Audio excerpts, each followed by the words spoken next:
நடிகர் விஜய் தமிழக வெற்றிக் கழகத்தை கடந்த ஆண்டு பிப்ரவரி மாதம் ஆரம்பித்தார்.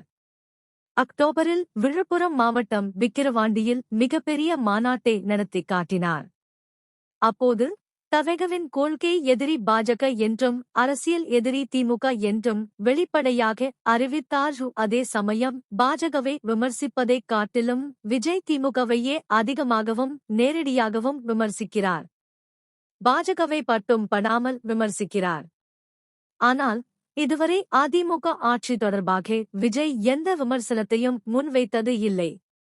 பாஜக அதிமுக கூட்டணி அமைந்தபோதுதான் அதனை விமர்சித்து ஒரு அறிக்கை வெளியிட்டார். 90 சீட் மற்றும் துணை முதல்வர் பதவியே விஜய் கேட்ட நிலையில் அந்த பேச்சுவார்த்தை அப்படியே நின்றுவிட்டது என்றும் அதன் பிறகுதான் பாஜகவை நோக்கி அதிமுக வந்தது என்றும் கூறப்படுகிறது.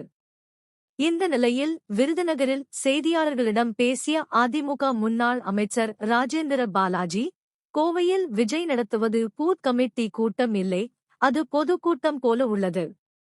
விஜய் ஒரு மிகச்சிறந்த செல்வாக்கு மிகுந்த நடிகர். ஆகவே விஜயை பார்ப்பதற்கு அதிகளவில் மக்கள் வருவார்கள். சிவகாசிக்கு விஜய் வந்தால் நாங்கள் கூட ஒரு ஓரமாக நின்று அவரை வேடிக்கை பார்க்கத்தான் செய்வோம். விஜய் எப்படி பேசுகிறார், என்ன பேசுகிறார் என்றெல்லாம் பார்ப்போம்.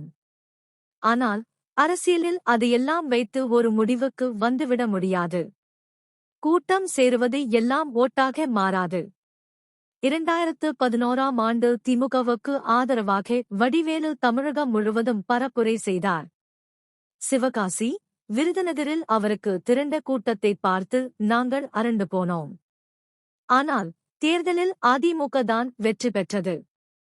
நடிகருக்கு கூடிய கூட்டம் எல்லாம் ஓட்டாக மாறியது. எம்ஜிஆருடன் முடிந்துவிட்டது. திமுகவை எதிர்க்கும் எந்த கட்சியும் அதிமுக கூட்டணியில் சேரலாம்.